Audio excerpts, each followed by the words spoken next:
Hi, my name is John Laffrey, and this will be my second video blog for Psychology of Effective Leadership and Management. So this week we read about the Employee of the Month contest, I guess you would call it, and the so-called stretch goals. And the author explained how these things kind of work and how they've kind of transformed over the past few decades.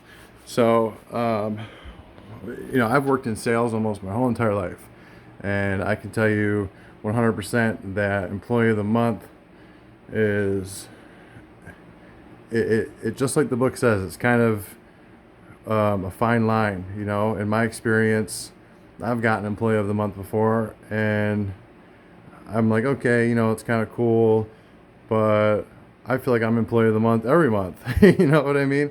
So the months I don't get it, it kind of made me feel like, okay, well, what did I do different the previous month? When, just like the book said, there's really no explanation. Most of the people couldn't tell you what they did to get Employee of the Month that month. And then by the time they get it halfway through the month, whether they've been teased or bullied or ridiculed or shunned by their coworkers, it's not even worth it. I've never worked in a place where I've gotten a parking spot, so that might be kind of a cool thing. But other than that, I'm kind of glad. My corporation I work for now doesn't do Employee of the Month anymore, but they do like quarterly awards. Like Most Friendly, Rookie of the Year, stuff like that, which I think is kind of stupid. Just like the book says, it kind of should be gone away with. Anything that measures those types of values, I agree, really should go away. Because in my experience, like it does kind of cause those clicks and it makes people kind of be like, oh, well, I'm not going to talk to that person. Who do they think they are? So I definitely think that that's kind of a good thing that businesses are kind of straying away from.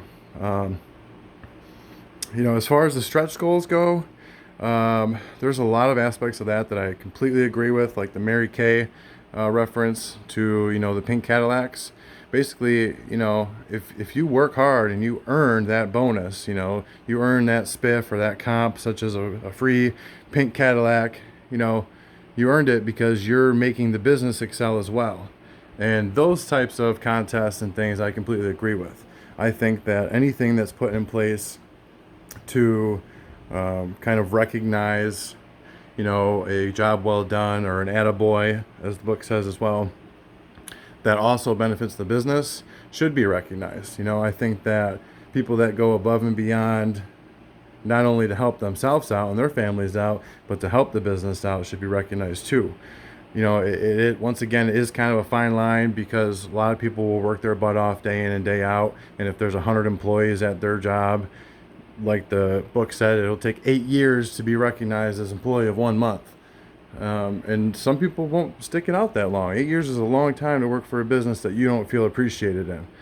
So I think that kind of the stretch goal thing definitely needs to be really evaluated with positive managers, because to expect, pushing employees past their limits or your expectations, and without actually acknowledging what they are, is really hard, because a lot of times people need expectations in order to kind of know what to strive for. So that's what we talked about this week, or read about this week, and thanks.